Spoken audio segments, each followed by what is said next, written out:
زمن پیشوا خیر الانام دوست دفاتن اکبر هاشم لبیک لبیک وایم مدام اید کونین معتبر هاشم زمن پیشوا خیر الانام دوست دفاتن اکبر هاشم در محبوبا منور خدای در کړی لوی شان در محبوبا منور خدای در کړی لوی شان. بسم الله الرحمن الرحيم. الحمد لله رب العالمين حمد الشاكرين. الصلاة والسلام على سيد الأنبياء والمرسلين سيدنا ونبينا وشفيعنا ومولانا محمد وعلى آله وأصحابه الطيبين الطاهرين. قدرمن اوریدونکو د ژوند د لارې د خپرونې مینوالو السلام علیکم ورحمت الله وبرکاته. ستاسو روغتیا او خوشحالي د پاک رب نه غواړم په دې هیله چې د صحت او عافیت جامې پر تن ولرئ او خوشحالي مو په برخه وي. دا دی زه محمد یاسین فهیم د ژوند د لارې د خپرونې په وړاندې کولو کې ستاسو په خدمت کې یم. زموږ د نن ورځې د خپرونې موضوع بیا هم زموږ مسلماني باید څرنګه وي.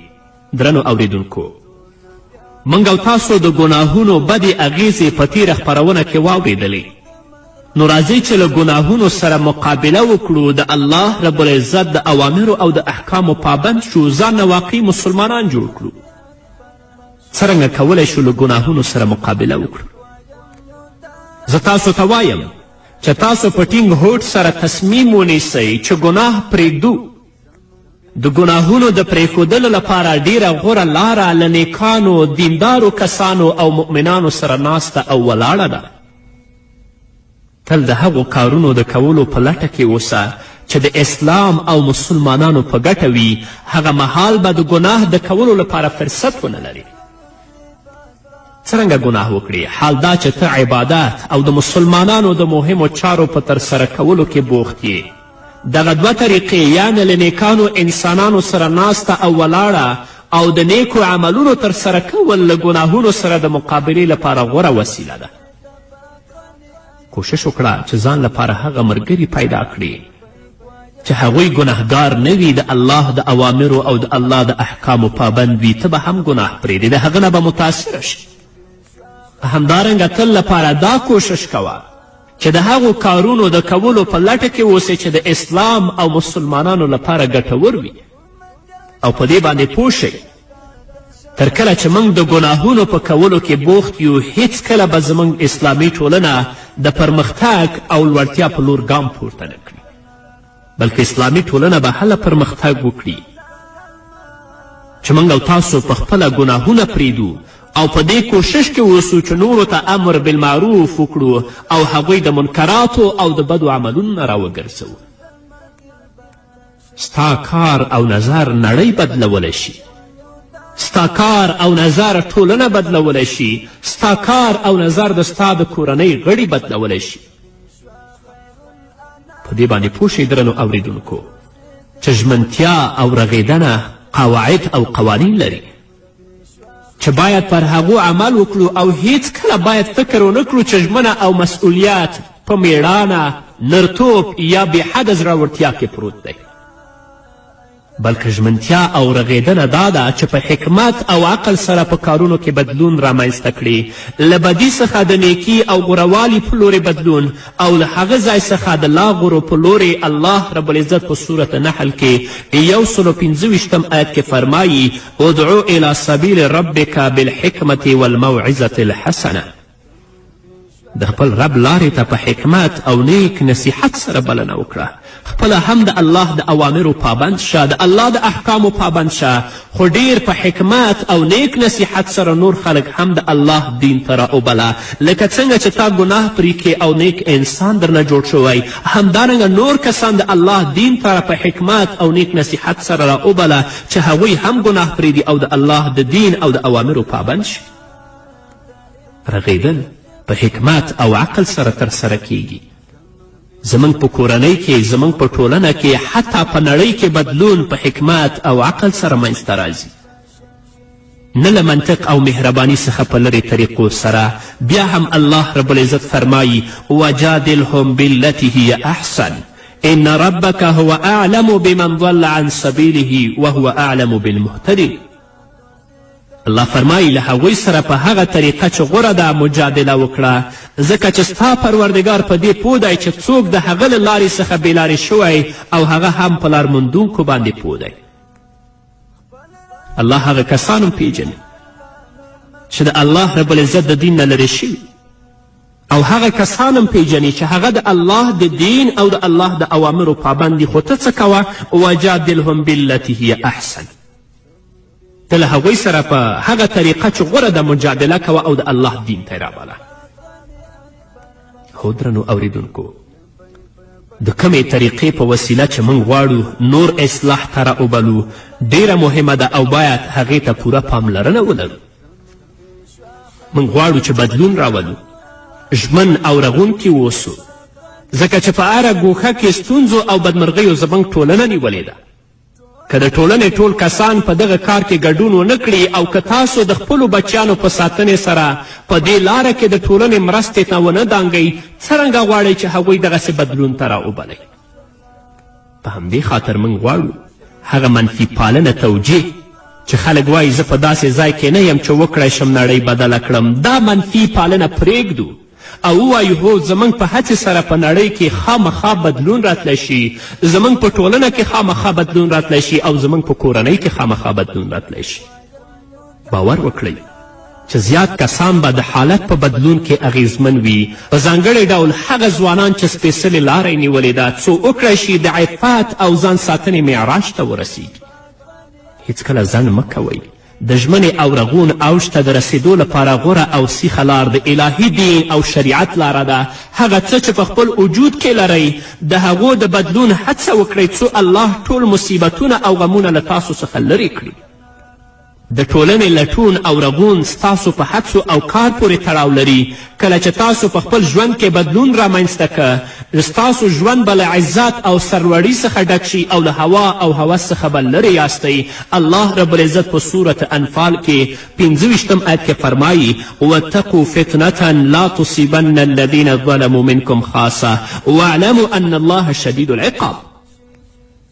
الله فرمایي له هغې فتنې څخه ځان وژغورئ چې د هغې ناوړه اغیزه به په ځانګړې توګه یوازې په هغو خلکو پورې محدوده پاتې نشي چې په تاسې کې چا ګناه کړی وي او وپوهیږئ چې الله سخت سزا ورکوونکی دی.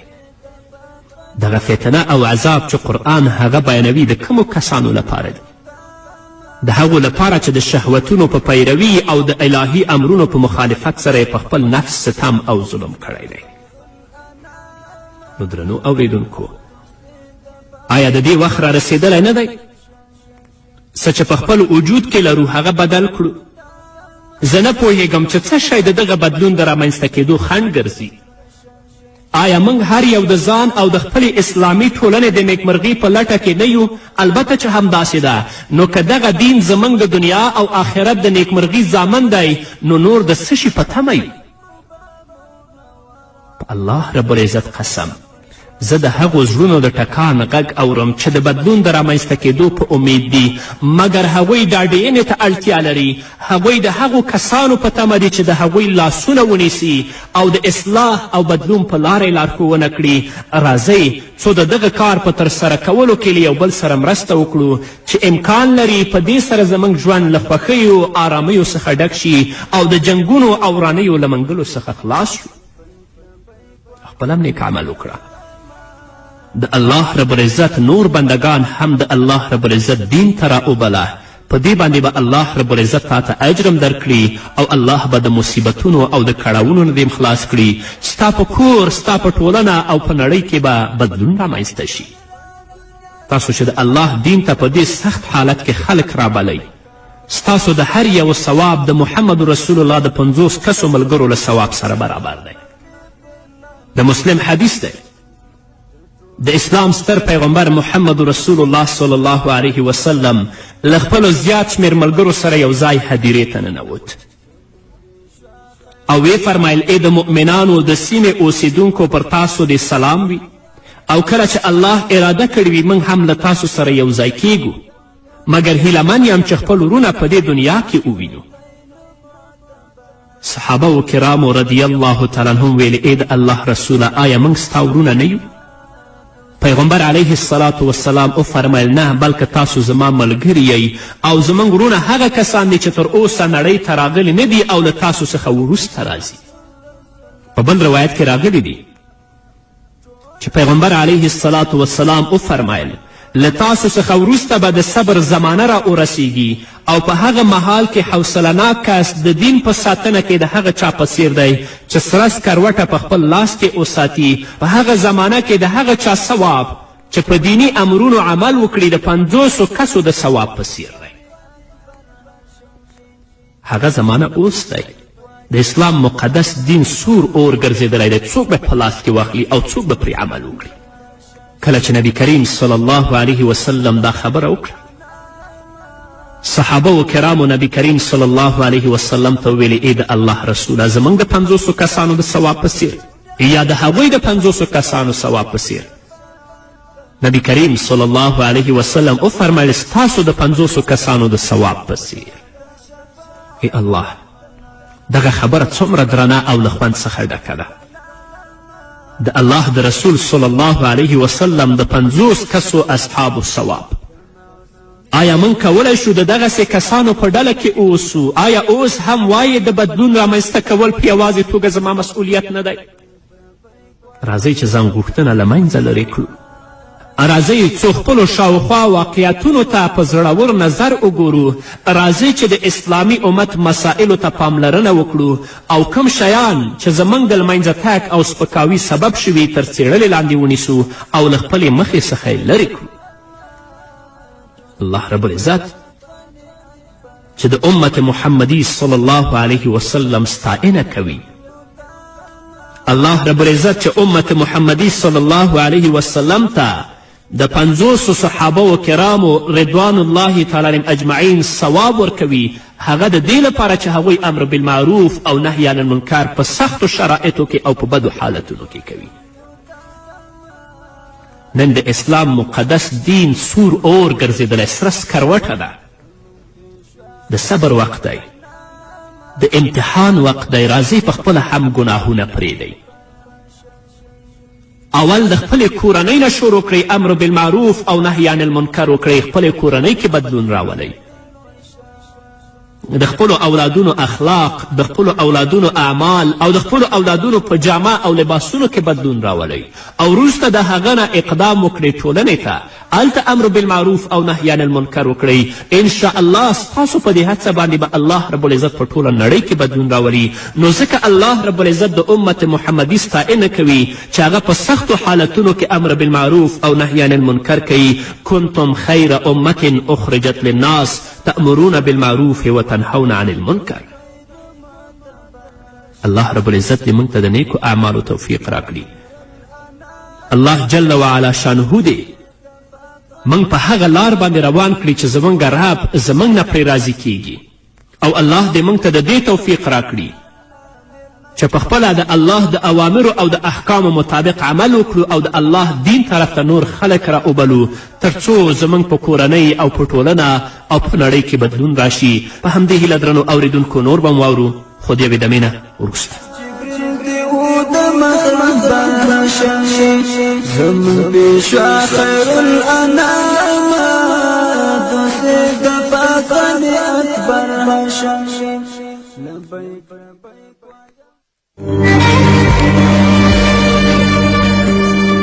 که چېرته یو کس د یو شي نه انکار وکړي ووایي که راشئ ما چېرته وخوړو نو زه به هندو یم خو هغه شی بیا وروسته وخوري خو هغه شی ویم حلال نو د دې حکم څه دور مختار په دریم جلد کې په 214 صفحه کې لیکي که یو سړي قسم وخوړه که ما دا کار وکړه یا دا شی مې وخوړه زه د کافر یم او دا عقیده یم درلودله که دا کار وکم کافر کیږم نو کافر دی که هغه کار وکړه یا هغه شی وخوړه. او که دا عقیده یې نه درلودله چې نه کافرېږم نو بیا یمین دی، قسم دی، 3 ورځې د روژې ونیسي، کفر نه دی. رښتینی مؤمن له شنبې تر پنجشنبې غرمه 12 بجې له اراکوزیا څخه.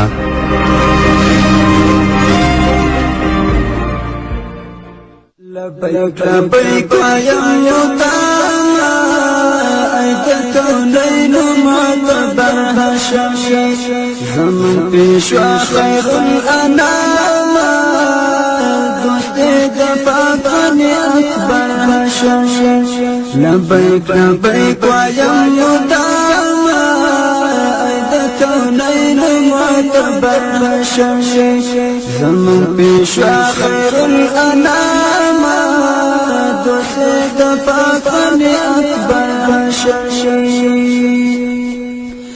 در محبوبا منور خدای در کړی لوی شان در محبوبا منور خدای در کړی لوی شان. درنو اوریدونکو بیا هم زموږ سلامونه او نیکې هیلې ومنئ په دې هیله چې تر دې دمه تاسو زموږ ملتیا کړې وي.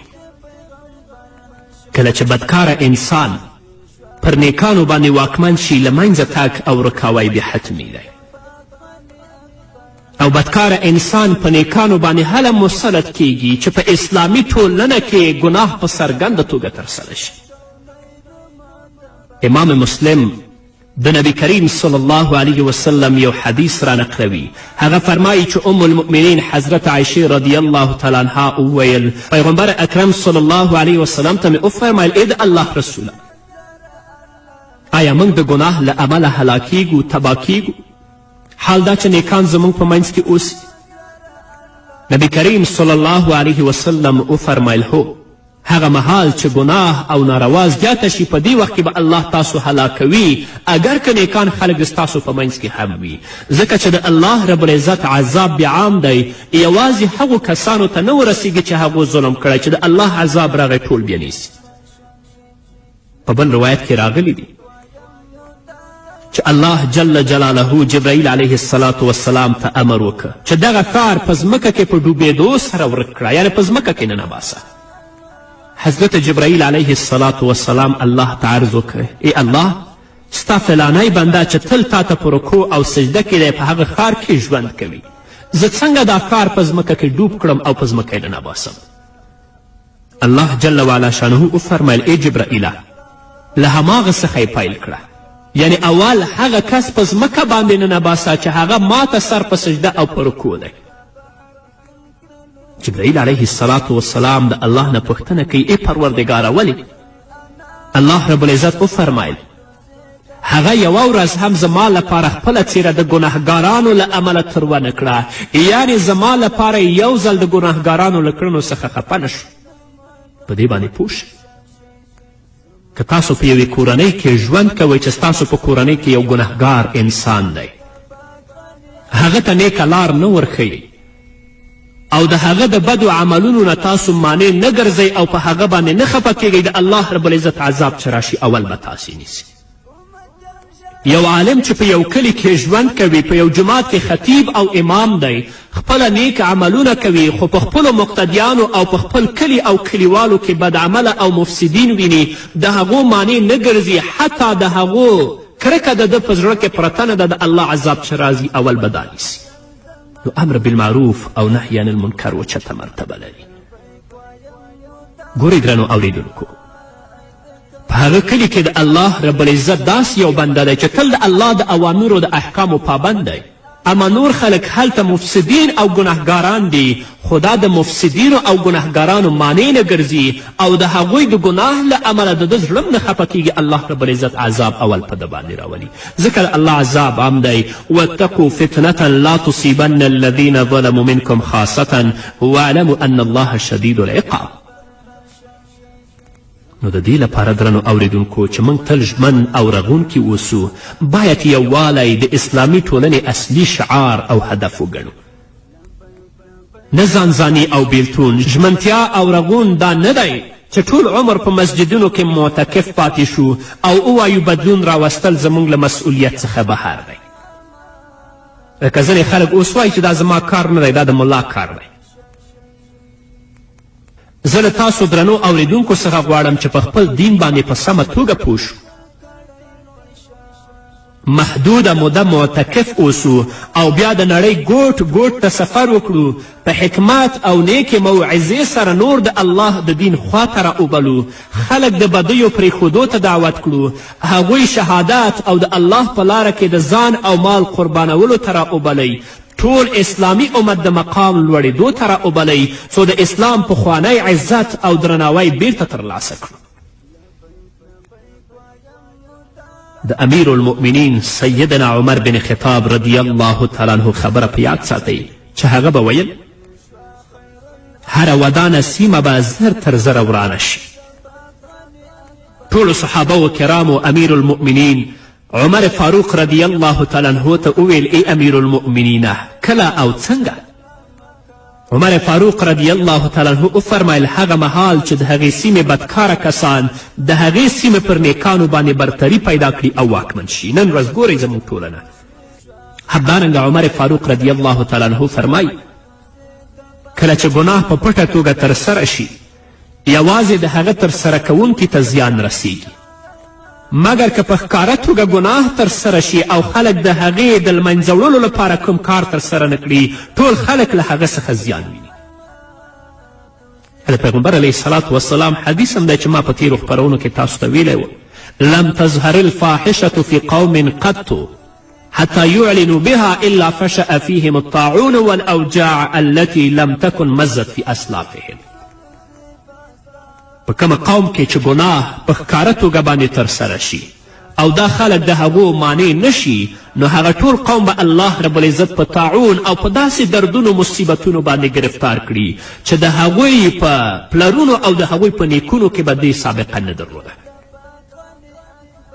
تاسو د محمد رسول الله صلی الله علیه وسلم دغې خبرې ته وګورئ رسول الله فرمایي قسم په هغه ذات چې زما سا د هغه په لاس کې ده یا به په نیکیو امر او له بدیو څخه د منې کار ترسره کوئ یا به الله رب العزت ډیر زر په تاسو داسې آفت نازل کړي که د هغه د لرې کولو لپاره دعا وکړئ ستاسو هغه دعا به هم بیا قبوله نشي یعنې که تاسې امر بالمعروف او نهی عن المنکر کوئ الله رب العزت به تاسو د آفتونو او د مصیبتونو نه وساتي خو که تاسې امر بالمعروف او نهی عن المنکر پرېښود الله به داسې آفتونه بیا در باندې راولي چې څومره دعاګانې کوئ الله به بیا غفتونه هم نه لرې کوي